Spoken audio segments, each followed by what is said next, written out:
Alla fine ce l'hanno fatta. L'intelligenza artificiale ha invaso il mondo reale e non ha risparmiato neanche la musica. L'intelligenza artificiale ci ha fatto sognare quando non esisteva, ma ci fa tremare ora che c'è. È dai tempi dei dinosauri che ce la immaginiamo. Beh, no, dai, questa l'ho aggiunta io. Beh, ma comunque è vero, l'intelligenza artificiale non è nata ieri, sono passati decenni dai primi esperimenti ed era il 1997 quando Deep Blue, il supercomputer nonno di ChatGPT, batteva Kasparov dopo un'epica partita a scacchi. Resta il fatto che oggi con l'intelligenza artificiale possiamo fare molto. Può insegnarci anche a suonare il basso? No, ma può aiutarci a studiare meglio. Hey Buzzwalkers! Allora, lasciamo perdere questi scenari apocalittici dettati dalla paura che l'intelligenza artificiale possa sempre di più dominare e modificare il mondo per come lo conosciamo, ma cerchiamo oggi invece di capire se può in qualche modo aiutare noi bassisti. Può farlo? Non può farlo? Non lo so, ma come dico sempre, stappati una bella birretta e proviamo a capirlo insieme. Bene, allora non possiamo negare che al giorno d'oggi l'intelligenza artificiale, l'AI o IA, chiamatela un po' come vi pare, abbia letteralmente invaso più e più sfere della nostra quotidianità, della nostra vita. Può interessare anche noi bassisti, può aiutarci, può darci una mano, può addirittura diventare indispensabile e chi lo sa, cerchiamo di capirlo insieme. Partiamo dal presupposto che la tecnologia ha sempre in qualche modo aiutato il bassista, il musicista in generale a crescere, o perlomeno chiariamo subito anche quest'altra cosa: per studiare il basso elettrico basta un basso ed eventualmente un amplificatore, stop, e questo deve essere chiaro. Però è innegabile che la tecnologia ci ha aiutato, e non dire di no, proprio tu che ti scarichi le tabs un giorno sì e quell'altro anche da internet. Una volta, quando io ho iniziato a studiare, c'era solo l'orecchio, c'era solo il registratore a cassette e gli spartiti dovevi andare in un negozio di dischi o in una libreria e comprarteli e studiarteli. C'erano anche lì le tab, ma non erano gratis e ovunque, dovevi pagare, dovevi sudartele. Ora dai, è innegabile, chiunque voglia imparare un brano va su YouTube a guardarsi il tutorial, si scarica la tablatura, insomma è diventato molto più semplice. E ti dirò di più: quando io ho iniziato a insegnare, in ogni singola scuola in cui andavo dovevo portarmi uno zaino con dentro almeno un accordatore, ai tempi erano grossi così, il metronomo, quello vero, quello meccanico, se non le persone non potevano imparare a stare a tempo, e dovevo portarmi le cassette e ogni singolo libro per ogni singolo metodo. Al giorno d'oggi mi porto un tablet, non te lo posso far vedere perché lo sto usando per leggere queste boiate che ti sto dicendo, ok? Però è innegabile che è molto utile il tablet, quindi la tecnologia in un certo senso ci ha aiutato anche a noi musicisti. La tecnologia si è evoluta, si è arrivati all'intelligenza artificiale e oggi voglio darvi qualche dritta per farvi capire come anche questa può aiutarci nel nostro percorso di crescita bassistica, nel nostro percorso di studi, suggerendovi non una, non due, ma ben 3 applicazioni che possono esservi assolutamente utili. Attenzione, queste sono applicazioni che io uso regolarmente, nessuno mi paga per promuoverle, assolutamente, ve le mostro perché le ritengo interessanti semplicemente perché le ho provato e vi ripeto, uso quotidianamente queste 3 applicazioni. La prima probabilmente la conoscerete già tutti o quasi, si chiama Moisis, è un sistema basato appunto sull'intelligenza artificiale che ci permette di importare un brano ed estrapolare le tracce separate, quindi una cosa che poteva sembrare impossibile fino a qualche anno fa, ora è diventata pura realtà. È la stessa tecnologia, per intenderci, che hanno utilizzato i Beatles per far uscire il loro ultimo brano. Ci ho fatto un video a proposito, te lo linko qui da qualche parte. Comunque, come funziona? Ti faccio vedere anche qualcosa a video. Questa è l'interfaccia. Qui praticamente cosa succede? Importo, apro un brano qualsiasi, nella versione gratuita hai possibilità di fare fino a 5 brani al mese, altrimenti ti puoi abbonare, come tutte le cose ormai su questa terra. E cosa succede? Nel momento in cui tu importi un brano, lui appunto in modo artificiale artificialmente intelligente va a capire che cosa fanno i singoli strumenti e banalmente li separa. Perché ci è utile un'applicazione di questo tipo? Per il semplice fatto che così possiamo ricavarci, tanto per iniziare, le backing track di qualunque brano ci passi per la testa. Ascoltiamo un brano su Spotify, su YouTube, su qualunque piattaforma, non lo conoscevamo, ci interessa la linea di basso, ma abbiamo difficoltà a trascriverla, allora ecco che possiamo ascoltarla da sola. Questo vi assicuro che è un lavoro molto utile, io stesso, ripeto, la uso tantissimo, banalmente a volte per suonare le cover che poi metto anche qui su YouTube o sui social in generale, per studiare dei brani, per fare delle trascrizioni. La cosa interessante è che non solo puoi isolare la traccia di basso e quindi ricavarti la backing track o la tua traccia da ascoltare singolarmente, ma hai la possibilità di vedere proprio a monitor ogni singolo accordo che cambia in quel brano, ad esempio. Puoi anche modificare i BPM del brano, quindi ovviamente renderlo più lento ti può semplificare la fase di ascolto e di trascrizione di un singolo brano. Ecco, questo secondo me è un sistema che ci porta a un miglioramento. Primo perché studiamo i brani meglio, molto meglio di quanto li studieremmo con delle tab trovate sul sito di Pinco Pallo che probabilmente non sa neanche quante corde ha un basso a 4 corde.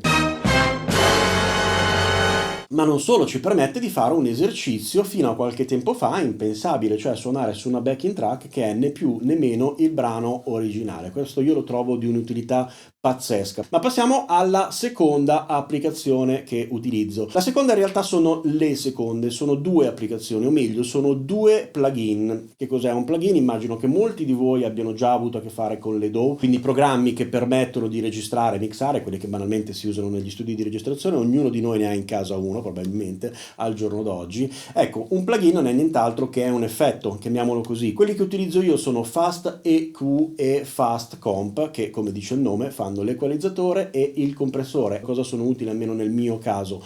Quando voglio registrarmi una linea di basso, inserisco questi plugin nella traccia dopo che ho suonato e questi plugin cosa fanno? Vanno ad ascoltare la mia traccia e mi applicano quello che secondo l'intelligenza artificiale è il miglior compressore, la migliore compressione per quella traccia e stessa cosa per l'equalizzazione, quindi la miglior equalizzazione. Attenzione, facciamo subito un piccolo disclaimer, lo faccio perché ho numerosi amici fonici, ho tantissimo rispetto per questa categoria, per questo mestiere, non deve sostituire il lavoro di un fonico questo tipo di plugin, non deve essere assolutamente questo lo scopo, adesso mi faccio il disco in casa, tanto fa tutto l'equalizzatore, fa tutto lui. No, non è questo, io lo utilizzo per il semplice fatto che quello che vado a registrare in questo periodo è semplicemente qualcosa di mirato alla didattica, le tracce per i miei videocorsi, le tracce per i miei libri, le tracce da mettere qui su YouTube o sui diversi social. Ho bisogno spesso e volentieri di produrre tanto materiale in maniera abbastanza veloce senza curarmi della precisione, della qualità del suono da disco. Deve essere una buona qualità del suono e questi mi permettono di farlo appunto velocemente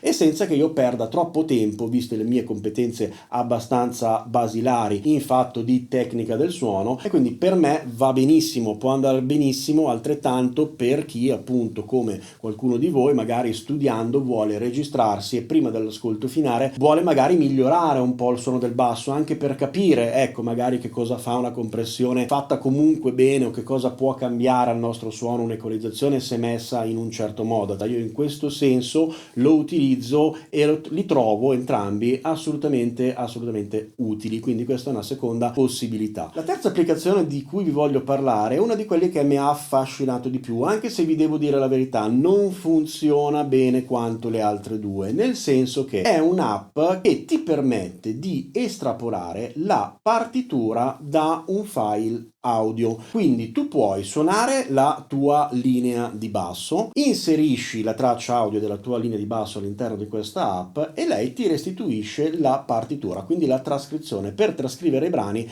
dovrebbe essere una rivoluzione totale, perché la trascrizione di una partitura partendo da qualcosa di registrato è un lavoro che innanzitutto bisogna saper fare e comunque è abbastanza lungo. Primo perché bisogna scrivere su un determinato software, io personalmente uso Sibelius da una vita, gli equivalenti sono per esempio Finale o il gratuito MuseScore. Non so se conoscete questi programmi, vi consiglio di conoscerli perché sono altamente utili per scrivere pentagrammi e anche tab per chi volesse. Comunque questa applicazione ti permette di estrapolare direttamente la partitura. Perché dico che tra le tre è quella comunque un pochino più indietro, banalmente perché probabilmente deve essere ancora migliorata e l'ho provata, la uso anche di tanto in tanto. Quello che succede è che le trascrizioni non sono proprio fedeli, ad esempio per le nostre care linee di basso la trascrizione chissà perché è sempre un'ottava sopra, probabilmente perché è pensato per chitarra e da poco hanno aggiunto anche la possibilità di fare lo stesso lavoro sulle tracce di basso. Assolutamente è un lavoro molto molto utile perché tu parti da una cosa fatta in questo modo, tempo di esecuzione circa 3 minuti, 4 minuti e hai un enorme risparmio di tempo perché tu a questo punto importi il file sul tuo programma preferito, nel mio caso ripeto Sibelius, e lì puoi modificarlo, puoi correggere i suoi errori, non devi iniziare un file da zero. L'ho trovata molto molto utile e anche questa lentamente la sto integrando nel mio lavoro personalmente. Bene, queste sono le 3 applicazioni di cui volevo parlarti perché, ripeto, sono quelle che conosco meglio perché sono quelle che utilizzo in modo più o meno regolare. Naturalmente ce ne sono tantissime altre, ti consiglio di fare delle ricerche, puoi trovare app basate sull'intelligenza artificiale che fanno veramente qualunque cosa al giorno d'oggi. Io non mi limito a usare solo quelle musicali, per esempio anche per montare i video, i contenuti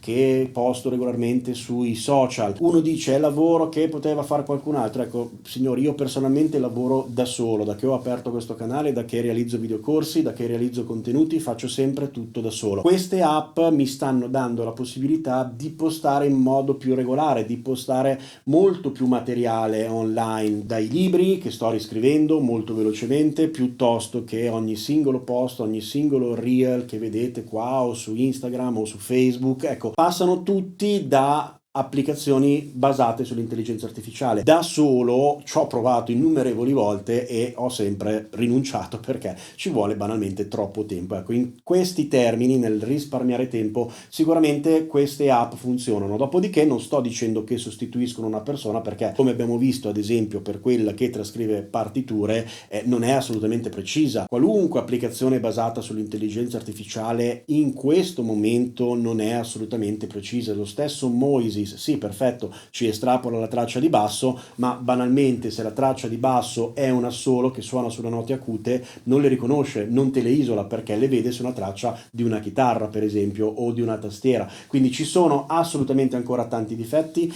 tanti modi per migliorare queste app, però sicuramente in questa fase quantomeno stanno dando una grande mano. Ecco, questa è la mia idea personale. Bene, quindi ora potete dare libero sfogo ai vostri pensieri e fatemi sapere quindi qua sotto cosa ne pensate, se utilizzate queste app o se fate un altro lavoro ed utilizzate anche voi qualche app nel vostro lavoro che vi ha in qualche modo migliorato la produttività, fatemelo sapere perché ritengo che sia comunque un momento storico in cui è giusto parlarne perché stanno succedendo delle cose, possiamo andare assolutamente a migliorare la qualità di vita, ci sono ovviamente delle controindicazioni, quindi ditemi la vostra, ditemi cosa ne pensate e poi per tutto il resto, come sempre dico, potete trovarmi su qualsiasi social possibile e immaginabile, potete venire a trovarmi sul mio sito davidemartini.com su cui trovate tutti i videocorsi che ho pubblicato fino a questo momento. Se non volete fare né uno e né l'altro, come sempre vi dico, potete anche pensare di venire a trovarmi qui a casa mia. Anche per oggi è tutto, ciao ciao!